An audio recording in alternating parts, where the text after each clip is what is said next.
Yun, good morning sa mapagpalang umaga muli sa ating lahat.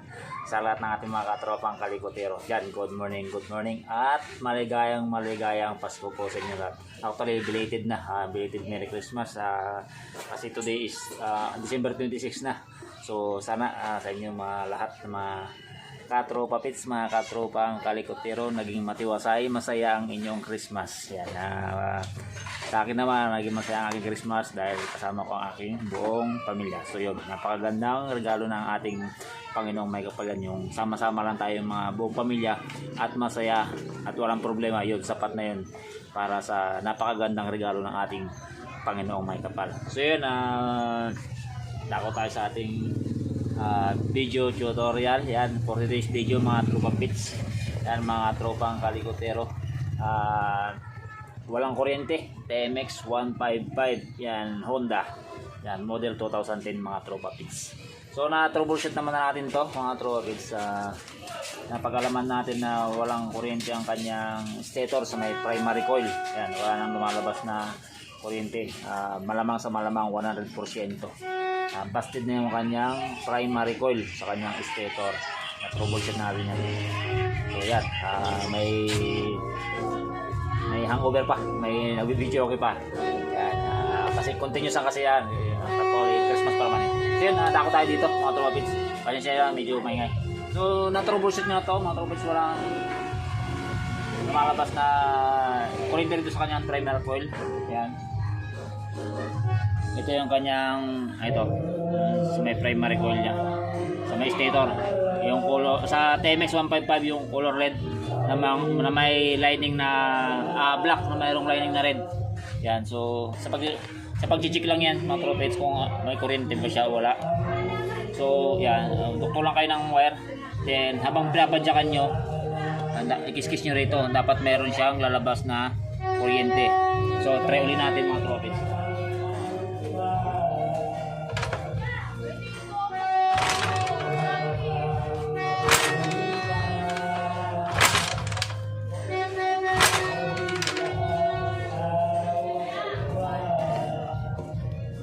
So yun, mga tropits, mga kalikot, walang kuryente ang kanyang primary coil. Yan, galing sa stator. So ang option natin dito, magpapalit tayo ng stator or magba-battery operated na lang tayo. So ang option, mayari, battery operated dahil mas mura. Yan, napaka-epektibo naman, mura na epektibo pa rin. So battery operated lang natin ito. Magpapalit na lang tayo ng CDI na panglipan 110. Yan. Yung mga battery operated. Yan. New Year na rito sa amin. Marami ng tropes. So yan mga tropes. Barata na na ito. Huwag na natin patagalin pa. Yan mga kalikot. Mga katropes. Sa pagbabattery operated, kailangan lang natin ma-check. Dapat good pa yung kanyang rectifier regulator. Kung gumagana pa siya. Kasi ito, kita nyo. Wala siyang battery. Kahit walang battery yan, walang problema yan. Basta good pa kanyang regulator. Kaya dapat natin i-check to. Yan, dapat i-check natin itong regulator nya para mapagana natin kanyang battery operated. Kasi pag hindi gumagana to mga tropes, pag sira na rin yan, hindi na epektibo yung kanyang pagbabattery operated kasi wala na siyang battery.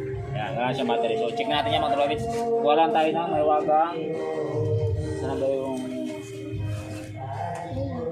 yan, may wagang test light. Yan. So itong clip, ilagay natin sa body ground. Yan. Yan. Itong red. Yan, check natin itong red. Yan.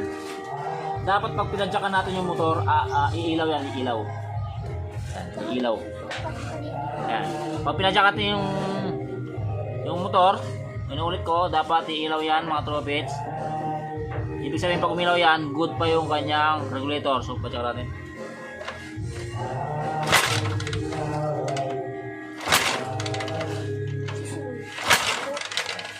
Good. Umilaw, ibig sabihin good. So check naman natin itong color yellow. Ito. Ito, may color yellow yan, guys. Baliktad lang natin yung camera. So ito, check din natin tong color yellow. Light coil naman to mga tropa pits, light coil. So kahit di na gumana yan, kailangan kasi ito lang na magpapailaw sa ating itong yellow. Yan yung nagpapailaw sa ating headlight ng TMS 155. Yan, yellow. So kahit di na umilaw yan, pwede naman natin i-battery operated yung ating headlight. So ang i-check na lang natin is itong yung white. Saan ba yung white yan? Ito. Yung white. Ito. Tignan natin.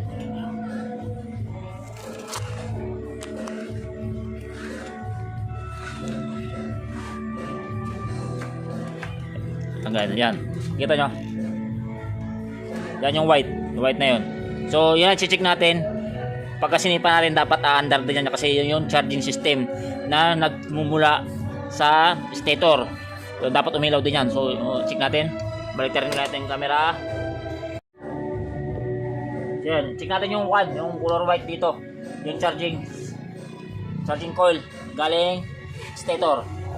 So dapat umilaw din yan mga tropa bits, mga kalikot. Yan, dapat umilaw. So check lang natin.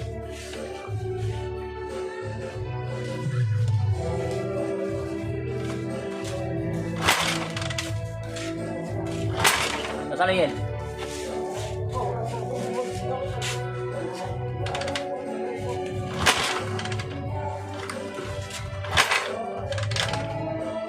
Yan mga trobets, mga kalikot, good yung kanyang charging coil galing ng stator. So good din ang ating rectifier and regulator. So na-check natin. So ready na tayo para mag battery operated. So check na, naka-direct na rin kasi ito. So check na rin natin itong accessories wire nya. Yan, nakadikit na kasi sa susuyan, naka-direct na siya. Nakadikit na yung pula doon, saka yung pula itim yung accessories wire. So check natin.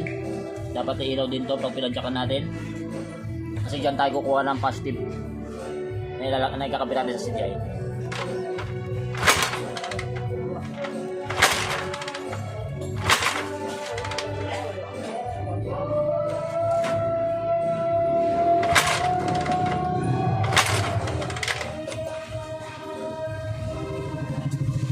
So yan mga kalikot, good lahat. So ready na tayo para mag-battery operated.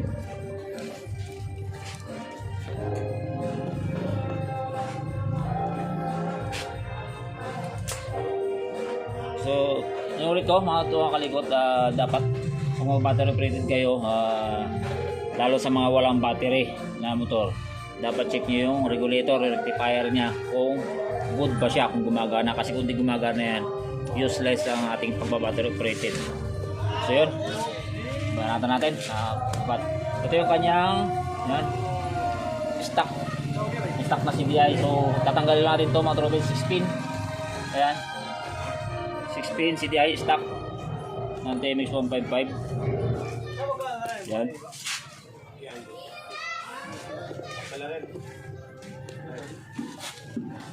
So tanggalin natin itong stock na CDI nya mga trobel.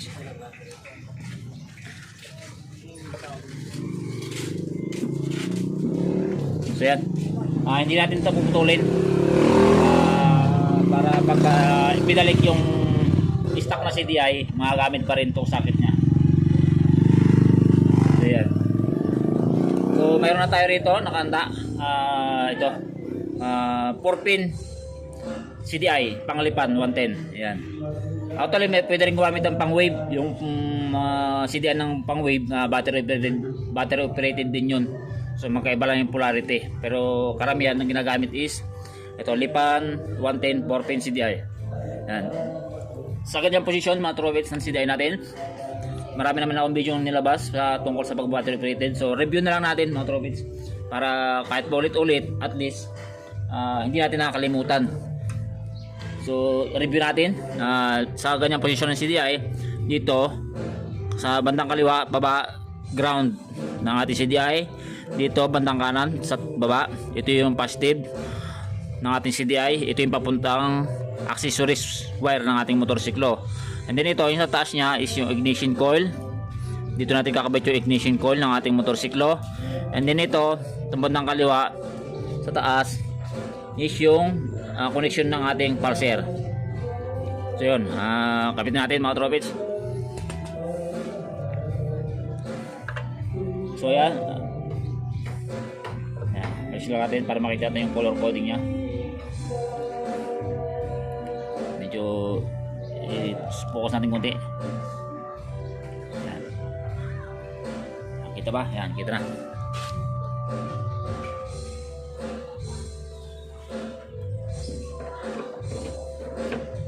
So mag-i-splice na lang ako, hindi ko siya puputulin mga tropits. So unahin natin yung kanyang ito, kahit saan naman, bahala kayo kung ano yung gusto nyo unahin. Ito, pulser sa TMX 155, ang kulay niya is color blue na mayroong lining na white. So mag-splice lang natin dyan para pag binalik yung kanyang stock. Dito sa CDI guys, huwag nyo intindihin yung kulay ng wire, intindihin nyo yung position nya. So sa yung pulser nya dyan, ito dyan.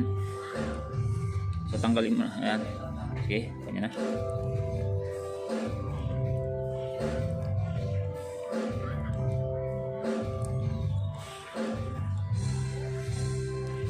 May mga previous video na rin ako mga kakalikot na pagbabattery operated ng TMX 155. Sa mga hindi pa nakapanood, same na pareho lang to guys. So ilagay ko na rin yung link sa comment section tsaka sa description.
Yan yung sa may ground niya. And dito yung positive niya.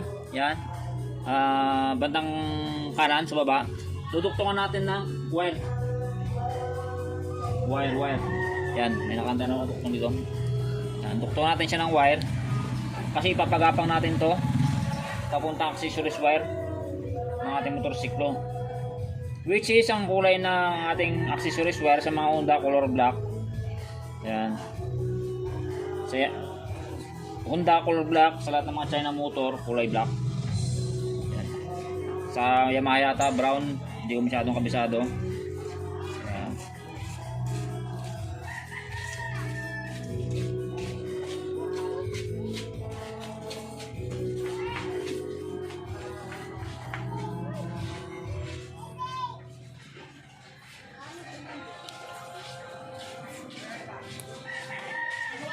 Duduktungan na natin to sa kanya accessories wire. So ang nagamit lang natin dito sa stock na sakit, yan, ng dating CDI is yung ground, yung color green, yung ignition coil, yung color black na mayroong lining na yellow, and then ito yung pulser blue na mayroong lining na white. Yan ang nagamit natin. Yung dalawa, hindi natin siya gamitin. Ito yung kill switch niya. Yan. Kasi basta battery operated ng motorsiklo, once inoff mo na siya, mamatay na siya kasi battery operated na siya. So no need, hindi na natin siya kailangan yung kanyang kill switch, yung color black na mayroong lining na white. And then ito yung connection ng primary coil from stator, yung color black na mayroong lining na red. Yan, hindi natin siya kailangan yan. So ito lang kailangan natin. Yun, papagapang natin itong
naikabit natin lahat mga rupits.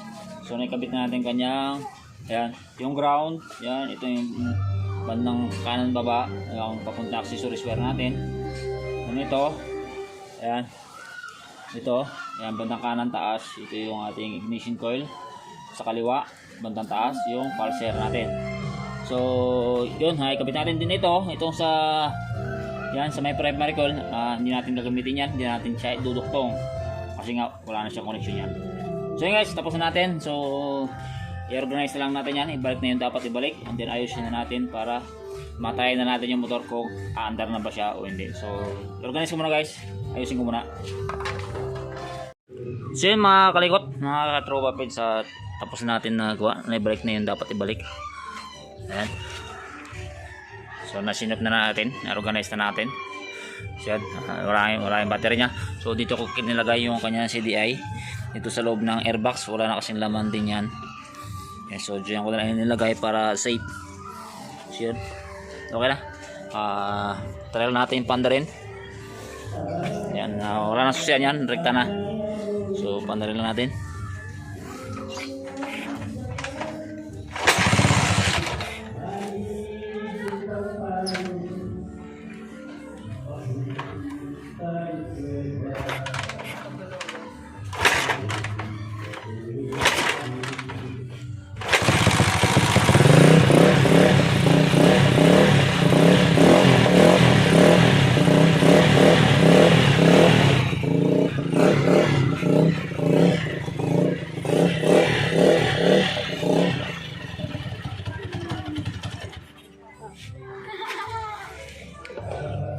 Medyo taas natin kunti ng minor.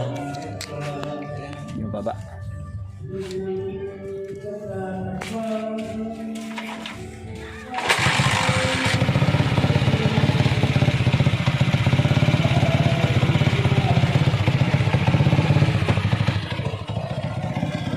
Yun mga kalikot, good na good. Yan, medyo mahina lang yung minor niya. Tsaka wala pa siguro pundo ng gas. So kita nyo, mandar na siya. Ayan, okay na, good na siya, finish. So kita nyo wala rin siyang battery. Ayan, basta good yung iyong regulator rectifier kahit walang battery. So yun mga trowits, mga kalikot.